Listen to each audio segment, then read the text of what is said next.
माझे मंत्रिमंडळातील सहकारी महाराष्ट्र राज्याचे सहकार मंत्री डॉक्टर मुंडरा, या ठिकाणी उपस्थित असणारे लोकप्रतिनिधी, या सभेसाठी उपस्थित असणारे शिवसेना भारतीय जनता पक्षाचे पदाधिकारी आणि धर्माबाद मधील माझ्या प्रिय मतदार बांधवांनो, भगिनींनो आणि मातांनो, बघा या गावामध्ये या सभेसाठी उपस्थित राहताना अतिशय आनंद होत आहे। माझं एक वैशिष्ट्यच आहे की मी ज्या गावात जातो त्या गावात माझ्याबरोबर पाऊस येतो आणि शरद पवारांचं वैशिष्ट्य असं होतं की ते ज्या ज्या गावात जायचे तिथे तिथे भूकंप व्हायचा आणि म्हणून मी या गावात येत असताना पाऊस बघितला, डॉक्टर मुंडरा यांना काळजी वाटली की धर्माबाद मध्ये होणारी ही पहिली शिवसेनेची सभा आणि या पहिल्या सभेमध्ये जर अशा प्रकारचा पाऊस आला तो सभा होणार किंवा नाही अशी त्यांच्या मनामध्ये चिंता होती। मी डॉक्टर मुंडरा यांना सांगून टाकलं, आपण चिंता करू नका, या शिवसेनेवर तुळजा भवानीचा असा आशीर्वाद आहे की सभेच्या वेळी पाऊस थांबल्याशिवाय राहणार नाही याची खात्री आहे आणि पाऊस आला तरी सुद्धा जे पळून जात नाही त्यांना आम्ही शिवसेनेचे आणि भारतीय जनता पक्षाचे कार्यकर्ते म्हणतो, हेही आपण लक्षात ठेवायला हरकत नाही। आणि म्हणून सभा होणार, भाषण होणार, आपण भाषण ऐकणार, कारण ही सभा काही सोनिया गांधीची सभा नाही की लोकांना ट्रक मध्ये घेऊन आले आहेत, ती उभी राहिली, तिच्या बाजूने दोन दोन पुढारी आपला चेहरा दिसावा म्हणून फोटो काढून यावा म्हणून पुढे बघतायत, लोक जमले। सोनिया गांधींचं भाषण सुरू झाल्यानंतर काही लोक सभेमध्ये बसलेत, काही लोक उठतायत, मागे बसलेली माणसं निघून जात आहेत, असं थोडंच घडणार ही तर शिवसेनेची सभा आहे। तुमचं आणि आमचं नातं म्हणजे हिंदुस्थानचं आणि इटालीचं नातं नाही, तुमचं आणि आमचं नातं हे जिव्हाळ्याचं, बंधुत्वाचं, प्रेमाचं अशा प्रकारचं नातं आहे। आणि म्हणून या सभेसाठी पाऊस येऊन सुद्धा सभा अतिशय व्यवस्थित सुरू आहे। आपण अतिशय प्रेमाने या ठिकाणी उपस्थित राहिलात, मी आपल्या सर्वांना या प्रेमाबद्दल मनापासून धन्यवाद देतो। शिवसेनेच्या सभांना अशा प्रकारे लोकांचं असणारं प्रेम मी प्रथम पाहतोय असं नाही। गेले 30 वर्ष शिवसेनेचं काम करतोय, 30 वर्षात बेडकासारखी उडी मारून दुसऱ्या पक्षात कधीही गेलो नाही आणि जाणारही नाही। आणि याचं खरं कारण कोणतं असेल ते एका जिव्हाळ्यानं, एका प्रेमानं, एक प्रकारच्या आत्मीयतेनं आपण सगळे एकमेकांशी बांधलेले आहोत।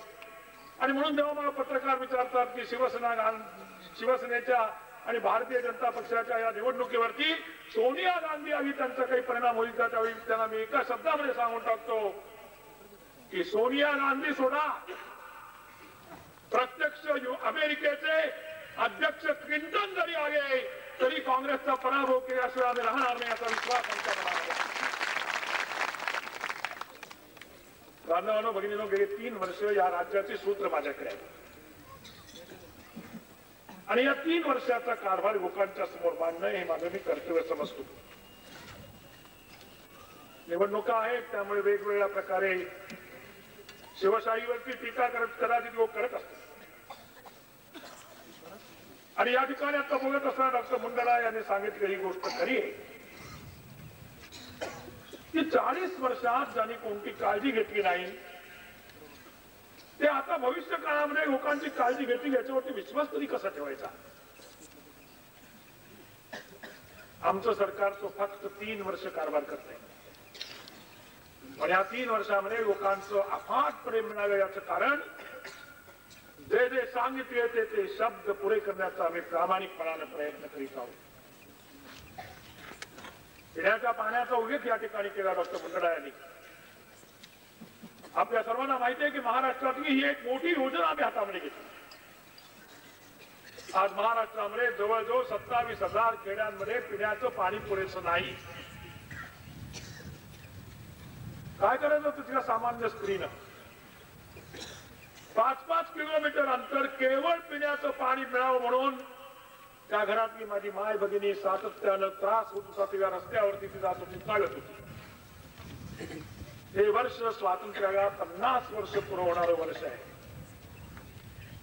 आणि मी आपल्याला सांगू इच्छितो की असा देश नसेल की ज्या देशामध्ये स्वातंत्र्याला 50 वर्ष पूर्वी होत असताना सुद्धा लोकांना साधं पिण्याचं पाणी काँग्रेसमध्ये दिलं नाही.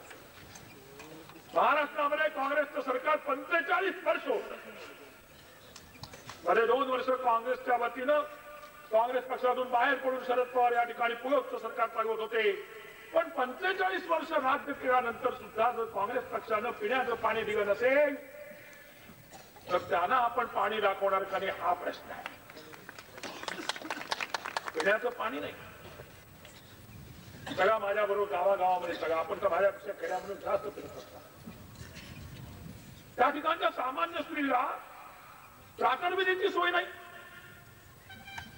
बांधवांनो भगिनींनो शर्मेनं मान खावी जाते. या गावागावातून खेड्यापाड्यातून साधी स्त्री जी आहे तिला साधी आबरू झाकण्यासाठी 4 मिनिटांचा एक संडास सुद्धा उपलब्ध नाही. काही वेळा मी संध्याकाळच्या वेळी रस्त्यावरून गाडी घेऊन जात असतो आणि गाडीचा प्रकाश पडला की दोन्ही बाजूला असणाऱ्या स्त्रिया त्या झटकन उभ्या राहतात आबरू झाकण्यासाठी.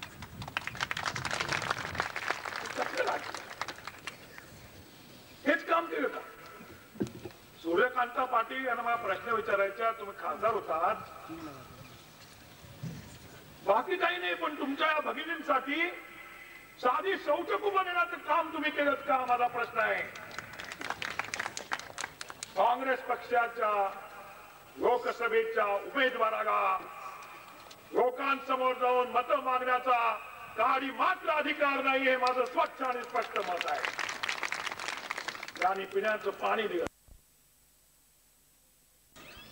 रस्तेही केली नाही. मी आज महाराष्ट्राच्या सर्व भागाचा दौरा करतो आणि माझ्या लक्षामध्ये येतं की मराठवाड्यात एवढे वाईट रस्ते कुठेही नाही.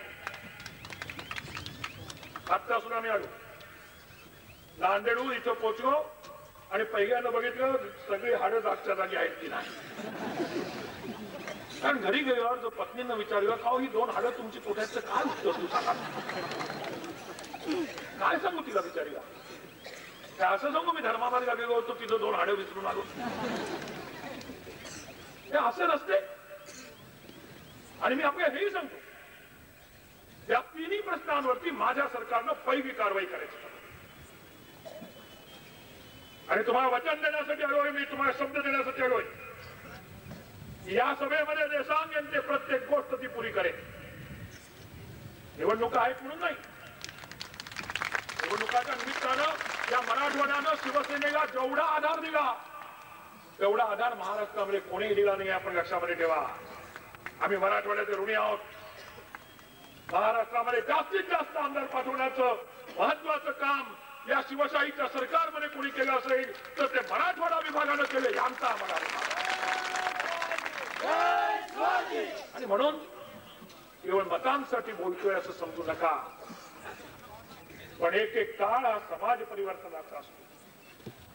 7,100 कोटी रुपयाची पिण्याच्या पाण्याची योजना केली. परदेशात जाऊन त्या ठिकाणच्या बँकेकडून परदेशातल्या या योजनेसाठी पैसे घेऊन आलो. महाराष्ट्रामध्ये पिण्याचं पाणी सगळ्यांना मिळावं म्हणून बॉन्ड्स काढले. महाराष्ट्राच्या जनतेचा एवढा विश्वास होता की हे बॉन्ड्स ताबडतोब विकले. 100 कोटी रुपये पाहिजे होते त्या ठिकाणी 250 कोटी रुपये सुरुवातीला जमा झाले. आणि मी आपल्याला आजच सांगतो की 3500 कोटी रुपये गोळा करण्यामध्ये या कामासाठी आम्हाला अडचण येणार नाही. महाराष्ट्राची जनता उदार आहे. 45 वर्षामध्ये काँग्रेस सरकारनं महिलांसाठी घराघरामधून फक्त 4 लाख संडास बांधले होते आणि आम्ही फक्त 2 वर्षाच्या कालावधीमध्ये 9 लाख संडास बांधून दिले आणि यापुढे काम चालू करणार आहोत. ते म्हणाल कदाचित ते काय बांधून बांधून संडासच बांधले. आता संडासाचं महत्व संध्याकाळी कसं कळी, सकाळी कळतं का? साधा संडास पण तुमची आजू सांभाळतो ना. मला सहज आठवलं म्हणून एक गोष्ट सांगतो. एका गावामध्ये खूप श्रीमंत मनुष्य होता, खूप पैसा होता आणि त्याच्या मनामध्ये असावं की गावात आपण काहीतरी असं काम करावं की ज्यामुळे लोकांनी आपली सदैव आठवण केली. त्याचा एक चांगला मित्र होता. त्याने विचारलं की गावामध्ये मी काय करू की त्याच्यामुळे माझं नाव लोक सतत घेतील मी गेल्यानंतर सुद्धा. तो मित्र म्हणाला तू एक मंदिर बांध,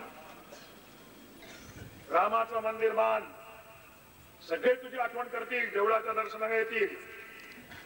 त्याने मंदिर बांधलं.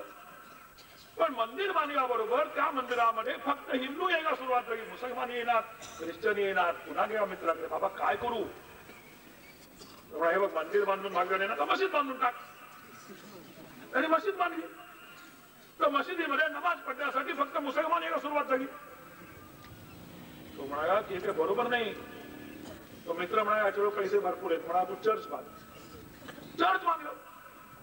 फक्त ख्रिश्चन यायला सुरुवात झाली, दुसरे कोणी येणार. मग त्याला पेच पडला की आता करावं तरी काय. हा मित्र काय बरोबर सांगत नाही. तो दुसऱ्या एका अतिशय वयोवृद्ध अशा माणसाकडे गेला आणि म्हणाला की मला काहीतरी काम असं करायचंय की त्या ठिकाणी सगळे लोक आले पाहिजे. तो माणसाला म्हणाला असं काम करायचंय ना, मंदिर बांधू नकोस, मस्जिद बांधू नकोस, चर्च बांधू नकोस, रांगेनी 100 संडास बांधून काय. आणि तुम्हाला सांगतो दुसऱ्या दिवशी सकाळ झाली, संडास बांधून झाले आणि एकदा घाई लागल्यावर काय होतं तुम्हाला माहिती. सगळे लोक रांगेने जाऊन उभे राहिले. आणि म्हणून ते सामान्य माणसाचं काम, सगळ्यांना फायदा देणारं काम, सगळ्यांची सोय करणारं काम या महाराष्ट्रामध्ये बाकी राहिलेल्या 2 वर्षामध्ये आणखी आम्ही ठरवलेलं आहे की आणखी जवळजवळ 10 लाख संडास बांधणार आणि 5 वर्षपूर्वीपर्यंत या महाराष्ट्रामध्ये 20 लाख संडास. याचा अर्थ त्या 20 लाख घरांमध्ये राहणाऱ्या माझ्या गोरगरीब महिलांची सोय उपलब्ध करून देणार. बांधवांनो भगिनींनो, अशा किती योजना घेतल्या म्हणून सांगतो. सध्या महाराष्ट्रामध्ये सगळीकडे शेतकऱ्यांवरती संकट मोठं कोसळलं आहे. सतत पाऊस पडतोय. तुम्ही कधी या फेब्रुवारी महिन्यामध्ये पाऊस पाहिला होता काय? या पावसाळ्यात सगळं कळत नाही. हा हिंदुस्थानवर एवढ्या कशाने रागवला कळत नाही. कदाचित पूर्वीच्या आतापर्यंत घाण केले सगळ्यांनी की धुण्यासाठी तर हा पाऊस येत नाही ना अशी शंका माझ्या मनात येते. की चला या भारतीय जनता पक्ष शिवसेनेच्या हातामध्ये सत्ता देण्यापूर्वी एकदा सगळी साफसफाई करावी म्हणून पाऊस येत असावा अशी मला शंका. आणि मग हा जो पाऊस येतोय त्याच्यामुळे नुकसान कोणाचं होतंय? मला पूर्णपणे कल्पना आहे की सामान्य शेतकऱ्याचं नुकसान. कापसाचं पीक बरंचसं गेलं, ज्वारीचं पीक गेलं, काळी ज्वारी झाली. या मराठवाड्यातील लोकांना प्रश्न पडला की काय करावं. सारा शेतकरी अडकला. मी तर आपल्याला सांगू इच्छितो की सामान्य माणसाला निवडणुकीमध्ये रस नाही. कशासाठी या निवडणुका? कोण देशाचं भलं करणार? 50 वर्षामध्ये वेगवेगळे प्रयोग केले, काय मिळालं देशाला? 50 वर्षानंतर तर सुद्धा सामान्य माणसाचे, साध्या माणसाचे प्रश्न सुटले नाही. आणि याचं कारण कोणतं असेल तर निवड अचूक झाली नाही, हेच खरं कारण आहे. अचूक निवड करा, निश्चित निवड करा. पाऊस पडला नाही, शेतकऱ्याचं नुकसान झालं. पाऊस जास्त आला म्हणून शेतकऱ्यांचं नुकसान झालं. कदाचित आपल्यापैकी शेतकरी म्हणतील की शिवशाहीचं सरकार तरी काय करणार? पावसाची अवकृपा म्हणजे निसर्गाची अवकृपा. तुम्ही काय करणार आहात? मी आपल्याला सांगू इच्छितो की महाराष्ट्रातल्या शेतकऱ्यांच्या प्रश्नाविषयी मुळात जाऊन कोणी विचारच केला नाही. फक्त 2 गोष्टी सांगतो. जर खऱ्या अर्थानं शेतकऱ्यांना सतत पाणी मिळावं असं वाटत असेल तर पाणी अडवणं आवश्यक आहे. धरणं बांधायला पाहिजे. आम्ही नवीन योजना केली. या मराठवाड्याचा अर्धा भाग कृष्णेच्या योजनेमध्ये येत होता, अर्धा भाग बाकी राहिले. 3 ते 4 जिल्ह्यांना पाणी मिळावं म्हणून गोदावरी मराठवाडा महामंडळ स्थापन केलं, सिंचन महामंडळ. बॉन्ड काढतो त्याचे. आणि या मराठवाड्याच्या सिंचनाच्या पाण्याचा प्रश्न जो आहे तो पूर्णपणे कसा सोडवायचा याच्या संबंधी आमचा विचार तयार झालेला आहे आणि प्रत्यक्ष कृती येत्या 2 ते 3 महिन्यामध्ये सुरुवात होईल. तुम्ही प्रश्न असा विचाराल की जर जास्त पाऊस पडला तर तुम्ही काय करणार, कमी पडला तर पाऊस धरणामध्ये अडवणार आणि जास्त झाला तर तुम्ही काय करणार. शेतकरी बांधवांनो भगिनींनो, मी आपल्याला सांगू इच्छितो याचाही विचार माझ्या सरकारने करून ठेवलेला आहे. पाऊस जास्त पडला तर शेतकऱ्यांचं जे नुकसान होतं ते नुकसान त्या कुठेतरी भरून मिळालं पाहिजे. त्यासाठी शेतकऱ्याच्या शेतीच्या उत्पन्नाचा संपूर्णपणे विमा करण्याची आवश्यकता आहे. त्या उत्पादनाचा आज विम्याची पद्धत आहे, पण विम्याची पद्धत कशी आहे की ज्या शेतकऱ्याला कर्ज काढलं असेल त्याला फक्त विम्याची रक्कम मिळते आणि ती सुद्धा 10,000 रुपयापर्यंत फक्त मिळते. आणि म्हणून माझ्या सरकारनं नवीन विम्याची योजना ठरवली आणि या विम्याच्या योजनेला महाराष्ट्र शासनानं मान्यता दिलेली आहे. पुढच्या वर्षापासून शेतकऱ्याचं नैसर्गिक आपत्तीमुळे जर नुकसान झालं तर त्याचं जेवढं नुकसान होईल त्याच्या 80% रक्कम त्याला दिली जाईल अशा प्रकारचा विमा आम्ही काढत आहोत. कायमचा प्रश्न सोडवायचं ठरवलं. शरद पवार म्हणतात मनोहर जोशी शहरातले आहेत, त्याला शेतीचं काय कळतंय. मनोहर जोशीला काय माहिती आहे रताळं शेतीच्या खाली येतं का वरती येतं. मी रताळं पाहतच नाही आणि ते पाहण्याची जरूर पण नाही. शेतकऱ्याला महाराष्ट्राच्या 2 गोष्टी तुम्ही द्या, त्याला पाण्याची व्यवस्था करा आणि त्याचं नैसर्गिक आपत्तीमुळे नुकसान झालं तर नुकसान भरपाई देण्याचा प्रयत्न करा. महाराष्ट्रातल्या शेतकरी हा कष्ट घेणार आहे, मेहनत करणार आहे, वर्षानुवर्ष बांधवांना बघितलं जागा नाही. साधं कापसाचं उदाहरण सांगतो. शरद पवार इस्रायलला गेले होते आणि इस्रायलला जाऊन 12 मंत्री त्यांच्या बरोबर होते. शेतीचे प्रयोग पाहण्यासाठी गेले होते. गेले आणि सगळ्या मंत्र्यांना इस्रायल आणि युरोप देश दाखवून परत आले. पुढे काही केलं नाही. आम्ही अकोल्याजवळ एक नवीन योजना केली, शेतीचा प्रयोग करायला सुरुवात केली. मराठवाड्यामध्ये यावर्षी सुरुवात करीत आहोत. बांधवांनो भगिनींनो, तुम्हाला आश्चर्य वाटेल की शेतीचं पीक नेहमी जेवढं येतं त्याच्या ऐवजी इस्रायलचं तंत्रज्ञान वापरल्यामुळे शेतीचं पीक हे मागच्यापेक्षा दुप्पट येऊ लागलं. हे आपण लक्षात ठेवा. प्रयोग यशस्वी झाला. हजारो लाखो शेतकऱ्यांना जाऊन हा प्रयोग स्वतः पाहून आले. त्यांची खात्री झाली की इस्रायली तंत्रज्ञान वापरल्यानंतर कसा फायदा होतो.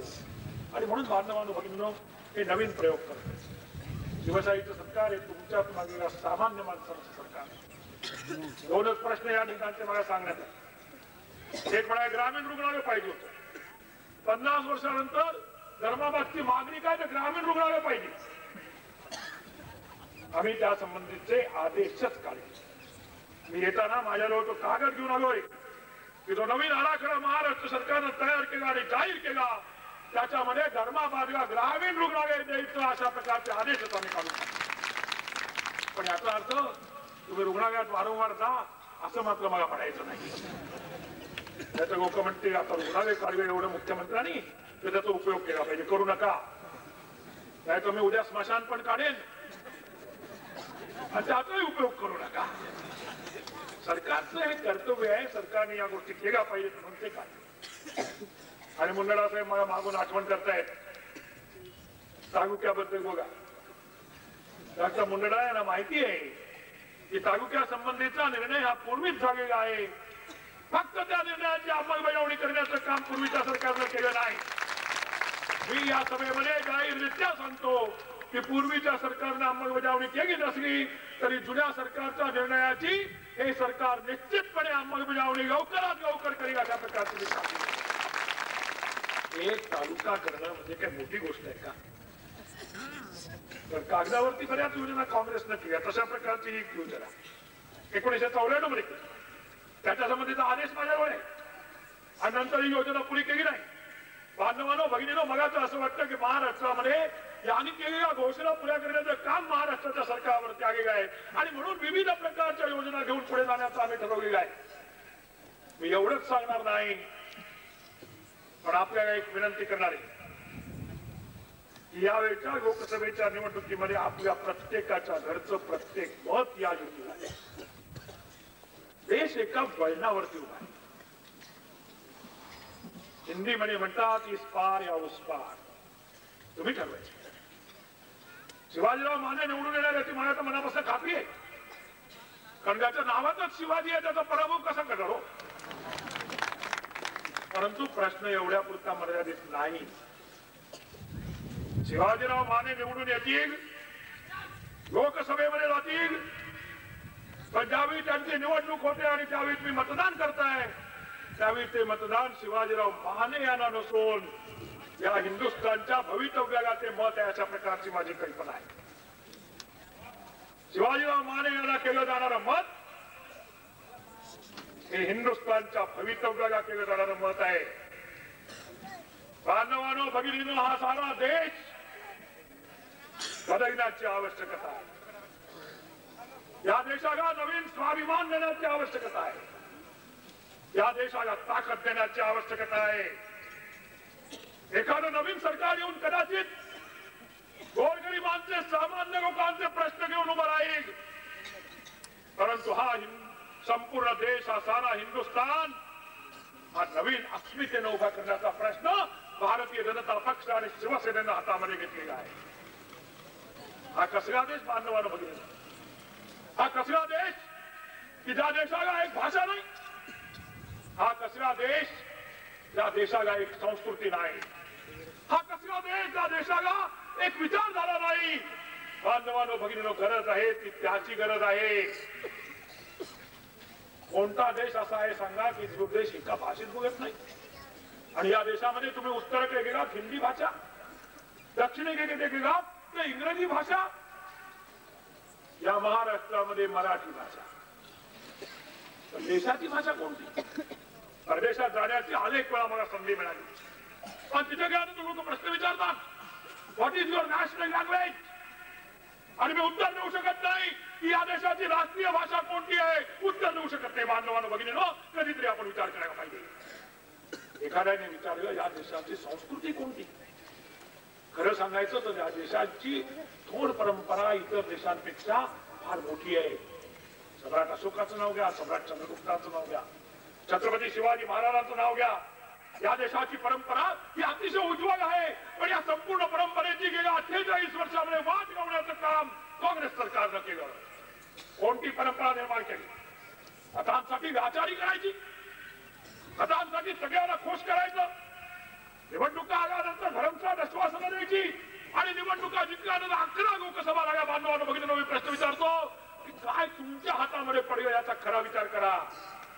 आणि म्हणून माननीय शिवसेना प्रमुख श्री बाळासाहेब ठाकरे यांचं पहिल्या सभेतील, मुंबईच्या पहिल्या सभेतील जे वाक्य आहे ते सांगण्यासाठी फक्त मी या ठिकाणी आलेलो आहे.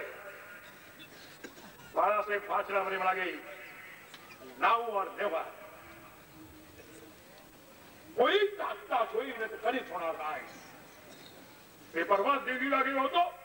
भारतीय जनता पक्षाचे प्रमुख नेते अटल बिहारी वाजपेयी, अडवाणीजी हे सभेचे प्रमुख होते आणि त्यांच्याबरोबर त्यांना पाठिंबा देणाऱ्या सगळ्या पक्षांचे नेते तिथे व्यासपीठावरती होते. आणि त्यामध्ये मी त्यांना खात्री दिली, महाराष्ट्रातून शिवसेना भारतीय जनता पक्षाच्या युतीनं मागच्या वेळी 33 खासदार पाठवले होते, यावेळी 40 खासदार पाठवल्याशिवाय राहणार नाही, अशा प्रकारचा विश्वास करून आलो आहे. पुन्हा एकदा सांगतो बांधवांनो, भगिनींनो, केवळ अटल बिहारी वाजपेयी यांना पंतप्रधान करणं याच्यासाठी ही निवडणूक नाही. तो माणूस तर थोड आहे, त्यांची तुलना कोणावर करता येणार नाही. अटल बिहारी वाजपेयी आणि दुसऱ्या बाजूला सीताराम केसरी, काय तुलना होऊ शकते का? माझा नातू आहे, आत्ता कुठे वर्षाचा झाला, त्याला आवड आहे, टीव्ही वरती तो कार्टून पाहतो आणि परवा सीताराम केसरी दिसल्याबरोबर त्यांनी टाळ्या वाजवायला सुरुवात केली. त्याला वाटलं हे नवीन कार्टूनच आहे की काय. ते सीताराम केसरी कुठे आणि अटल बिहारी वाजपेयी कुठे? मी आपल्याला विश्वास देतो या ठिकाणी की अटल बिहारी वाजपेयी यांच्या नेतृत्वानं साऱ्या देशाचं चित्र बदलू शकेल. हा सारा हिंदुस्थान भगवा करण्याचा विचार आहे. आणि आता सारे पक्ष यांच्याबरोबर येते. रोज दरवाजा ठोठावतात, भाजपचा विचारतात मे आय कम इन, आणि अटलजी म्हणतात कम इन बट स्टे इन. या गाडी दुसऱ्या दिवशी निघून जाईल. या आपण इथेच राहा म्हणतात आणि आता चित्र बदलत चाललं. आता आभार स्वच्छ व्हायला आता नवीन सरकार शिवसेना भारतीय जनता पक्षाचं येणार याबद्दल मला शंका सुद्धा वाटत नाही.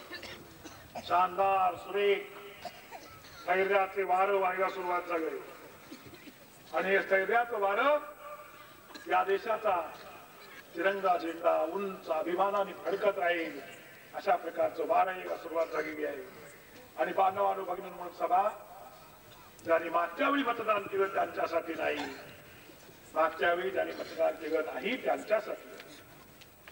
या सभेमध्ये काही काँग्रेसची मंडळी सुद्धा असतील याची मला जाणीव आहे, कारण माझ्या प्रत्येक सभेत त्यांचे काही चमचे हे हमखास येतात आणि त्याला फोन करून कळवायचं असतं मुख्यमंत्री काय म्हणाले. पण मी सगळ्यांना सांगतो पक्षाच्या पलीकडे जाऊन यावेळी विचार झाला पाहिजे, पक्षाच्या पलीकडे जाऊन देशाचा विचार झाला पाहिजे. 50 वर्षात ते मिळाले नाही ते हिंदुस्थानात येणारं भारतीय जनता पक्षाचं सरकार 5 वर्षात आपल्याला दिल्याशिवाय राहणार नाही अशा प्रकारचा विश्वास माझ्या मनामध्ये आहे.